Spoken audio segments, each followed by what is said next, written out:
Hello dear students, welcome to our channel educational goal. और आज के इस वीडियो में क्लास 12th इंग्लिश का जो असाइनमेंट मिला है छत्तीसगढ़ बोर्ड की तरफ से, उसका सॉल्यूशन हम देखने वाले हैं। तो देखिए, सबसे पहले क्वेश्चन आंसर है आपकी बुक के। पहला क्वेश्चन है, who did mister Hamel blame for neglect of learning on the part of boy like French. कि मिस्टर हेमल जो कि टीचर थे फ्रांस के एक स्कूल के, कि वो किनको जिम्मेदार मानते हैं कि जो फ्रांस जैसे बच्चे जो सीख नहीं रहे थे अपनी भाषा को, उसके लिए वो किनको जिम्मेदार मानते हैं। तो ये देखिए, मिस्टर हेमल किनको ब्लेम कर रहे हैं। पहले तो वो कर रहे हैं people of else's for postponing learning. कि पहले तो एल्सेस जो जिला था उसके लोग ही उसके लिए जिम्मेदार है, क्योंकि उन्होंने बिल्कुल पढ़ना छोड़ दिया था। फिर दूसरा जो पॉइंट है कि वो पेरेंट्स जिन्होंने अपने बच्चों को काम के लिए भेजा बजाय स्कूल के। और तीसरा, मिस्टर हेमल खुद को जिम्मेदार मानते हैं कि एज ए टीचर उन्होंने अपनी ड्यूटी को अच्छे से नहीं निभाया। ठीक है, अब अगला क्वेश्चन देखते हैं। अगला क्वेश्चन है, why do you think is the theme of the story the last lesson. आप क्यों मानते हैं कि ये जो द लास्ट लेसन है, इसकी जो स्टोरी मतलब आखिरी लेसन, इसको क्यों कहा गया है इस लेसन को। तो देखते हैं। तो ये देखिए, इसका answer, the lesson is considered to be the last lesson because of the order according to which German would be taught in the schools from the other day onward. आखिरी लेसन इसलिए कहा गया है क्योंकि अगले दिन से उन्हीं स्कूलों में जर्मन लैंग्वेज पढ़ाई जानी थी। इससे पहले वो किनका इलाका था, फ्रांस का, तो वहाँ फ्रेंच लैंग्वेज चलती थी। तो इस प्रकार आप कह सकते हैं कि मिस्टर हेमल के द्वारा उनको आखिरी लेसन ही समझाया गया था फ्रांस के लोगों को। ठीक है, अब आगे बढ़ते हैं हम। देखिए, आगे आपके सामने एक पोयम का एक्सट्रैक्ट है। पोयम कौन सी है आपको पता है, माई मदर एट 66 है। पहला क्वेश्चन है, which thought did the poet put away. कौन सा विचार कवियत्री ने दूर किया या उसको नज़रअंदाज किया। तो देखिए, वो कौन सा विचार था। ये देखिए answer, the poet put away the painful thought of her mother's ageing and declining health and the possibility of losing her mother. कि कवियत्री ने वो विचार जिसमें उसको लगता है कि उसकी माताजी की उम्र ज़्यादा हो गई है और वो कभी भी मर सकती है, अपनी माता को खो सकती है, उस विचार को दूर किया कवियत्री ने। ठीक है, बाहर देख करके। अब आगे देखते हैं। आगे पूछा है, what do the sprinting trees signify. यानी कि जो घूमते हुए जो पेड़ है वो क्या सिग्निफाई कर रहे हैं, क्या संकेत कर रहे हैं। तो ये देखिए, the sprinting of the tree symbolises the rapidly passing years of human life from childhood to old age. कि जो पेड़ जो स्पीडली जो बढ़ रहे हैं वो 8 400 400 400। जी हाँ, याद कर लीजिए व्हाट्सअप नंबर, क्योंकि अब चाहे आपका मैथ्स का सवाल हो या फिजिक्स केमिस्ट्री बायोलॉजी का, आपके हर डाउट हर क्वेश्चन का मिलेगा तुरंत वीडियो सोल्यूशन, वो भी सीधा आपके व्हाट्सएप पर। बस अपने फ़ोन में डाउट नट का 8 400 400 400 व्हाट्सअप नंबर सेव कर लीजिए और चैट ओपन कीजिए। फिर जो भी आपका डाउट है उस सवाल की आपको बस फोटो खींचनी है, उसे क्रॉप करना है और 5 सेकंड में आपको उसका वीडियो सोल्यूशन मिल जाएगा।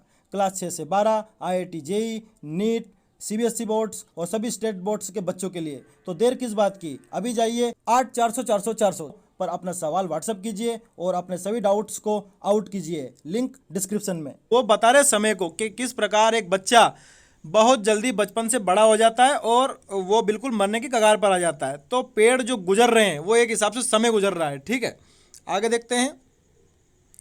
वाट आर द मेरी children spoiling out of their homes symbolic of. कि जो छोटे बच्चे घर के बाहर जो मस्ती कर रहे थे वो किस बात का प्रतीक है।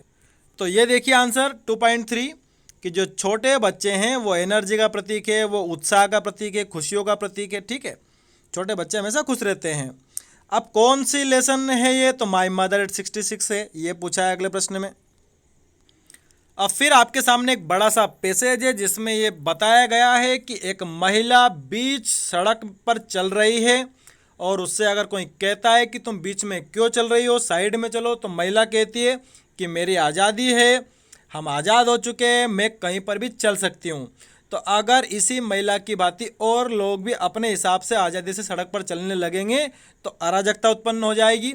तो कहने का मतलब ये है, पूरा पैसेज हमें ये बता रहा है कि आपकी आज़ादी अच्छी बात है, लेकिन आपकी आज़ादी से दूसरे की आज़ादी खतरे में ना पड़े। पर्सनल जो इंडिविजुअल लिबर्टी है उसकी वजह से समाज में अराजकता उत्पन्न नहीं होनी चाहिए।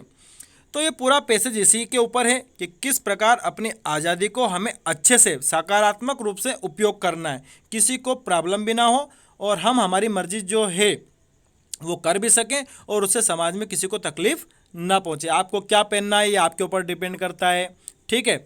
आप किसी के ऊपर हंस सकते हो, ये आपको आज़ादी है, लेकिन आपके हंसने से वो नाराज़ हो सकता है, ये उसकी आज़ादी है।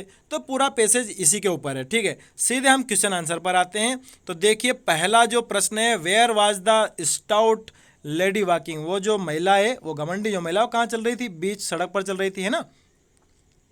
फिर आगे देखते हैं अगला हमारा जो प्रश्न है।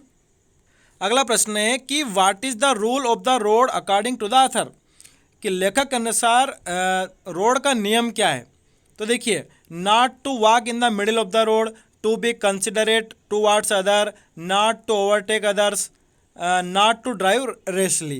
तो देखिए इसमें क्या आना चाहिए भाई। एक तो रोड का नियम तो ये भी है कि बीच में मत चलो, तो पहला वाला आंसर भी आ सकता है। फिर दूसरा है कि सभी के साथ आपको कंसिडरेट रहना चाहिए, आप किसी को ओवरटेक तो कर ही सकते हैं, कोई दिक्कत नहीं है। नॉट टू ड्राइव रेशली, आपको बहुत तेज़ नहीं चलाना है, लेकिन जो पार्ट है उसके अनुसार आप पहले वाले पर जा सकते हो, ठीक है, कि आपको कम से कम मिडिल में तो नहीं चलना है, क्योंकि रोड जो है वो वाहन के लिए, आप मिडिल में चलेंगे तो वाहन कैसे निकलेंगे, ठीक है। बाकी आप इसको और देख लेना, क्योंकि मैं आपको लाइन दिखा देता हूँ जहाँ पर ये आया है, उसमें कुछ स्पष्ट नहीं है कि क्या है, ये मैंने इस पैसेज के आधार पे आपको बताया है। ये देखिए वो लाइन है कि what is the rule of the road means. यहाँ पर आप देखिएगा, आपको कुछ मिलेगा नहीं, बस सार यही है कि आपको बीच में नहीं चलना चाहिए। अब अगला वाला क्वेश्चन है कि what would have become social anarchy, सामाजिक अराजकता क्या बात बन जाएगी। तो टू गेट लिबर्टी ड्रंक, अगर आप लिबर्टी ड्रंक से ग्रसित रहेंगे तो ये सामाजिक अराजकता बन सकती है, ठीक है। अब आगे देखते हैं, माफ़ कीजिएगा, आपको इसमें इंडिविजुअल लिबर्टी पर जाना है, क्योंकि हमारे पैसेज में इंडिविजुअल लिबर्टी आया है कि व्यक्तिगत आज़ादी समाज के लिए क्या बन सकती है, अराजकता बन सकती है। तो दूसरे वाले पर आप जाएंगे, ये मैं आपको लाइन दिखा देता हूँ, ये देखिए आप line, individual liberty would have become a social anarchy, ठीक है। तो इंडिविजुअल लिबर्टी उसमें आएगा। और जो चौथा वाला है कि what is the major danger in today's world, कि आज के संसार में सबसे बड़ा खतरा क्या लग रहा है, तो वो है of the society getting liberty drunk, कि जो समाज ये सोचकर बैठ गया है कि उसको तो हर बात की आज़ादी है, ये जो समस्या है ये एक प्रॉब्लम बन गई है आज, ठीक है। तो इसमें पहला वाला ही आएगा, इसमें कोई दिक्कत नहीं है। फिर आगे फिर एक पैसेज है, इसमें बताया गया है कि बच्चा जब जन्म लेता है तब वो भाषा सीखता है, वो भाषा अपने माता पिता से सीखता है, किताब पढ़ कर के सीखता है और अपने अनुभव के आधार पर सीखता है, और भाषा ही किसी भी बच्चे के मस्तिष्क का विकास करती है। बड़ा सा पैसेज है, लेकिन मतलब उसका यही है कि भाषा किस प्रकार व्यक्तित्व विकास के लिए जरूरी है। अब देखिए प्रश्न क्या है, what is an important component of language learning. तो ये यहाँ देखिए जो मैं आपको बता रहा हूँ कि यहाँ से देखिए आप, तो ये यहाँ तक कि this essentially emotional response provides early evidence that feeling is an important component of language learning. भावना, फीलिंग मतलब क्या, भावना, भावना जो है वो किसी भी लैंग्वेज को सीखने के लिए सबसे इम्पोर्टेंट कंपोनेंट है, ठीक है। तो ये पहला आंसर हो जाएगा। फिर अगला पूछा है how does the range of language affect A persons thinking, कि किस प्रकार भाषा की जो रेंज है वो व्यक्ति के सोच को प्रभावित करती है। तो ये देखिए इसका उत्तर यहाँ से लेकर के आपको यहाँ तक लिख देना है, ठीक है। इसमें सारी बातें आ जाएगी कि the range of imaginative experience opened up by the books expand the inevitably limits और origins of children's surrounding and allow them make joyful intrigued struck acquaintance with countless people, animals, objects and ideas in their first years of life, ठीक है। अब आगे बढ़ते हैं, अगला प्रश्न जो हमारा है कि why do book help in the establishment of verbal give and take, इसका उत्तर हम देखते हैं।